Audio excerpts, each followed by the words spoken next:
তেহরানের পারমাণবিক কর্মসূচির ভবিষ্যৎ নিয়ে তৃতীয় দফায় আজ ওমানে বৈঠকে বসছেন ইরান ও যুক্তরাষ্ট্রের শীর্ষ আলোচকরা।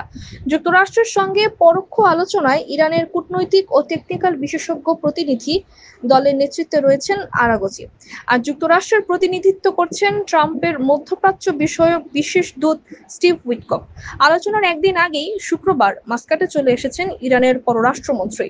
12 এপ্রিল দুই দেশের মধ্যে আলোচনা শুরু হয়। ওমানের মধ্যস্থতায় এর আগে মাস্কট ও ইতালির রোমে 2 দফা আলোচনা হয়েছে। গত সপ্তাহে আরাগচি বলেছেন তারা শনিবারের আলোচনা গুরুত্বের সঙ্গে শুরু করবেন। যদি অন্য পক্ষ গুরুত্ব দিয়ে আলোচনায় যোগ দেয় তাহলে এতে অগ্রগতির আশা রয়েছে।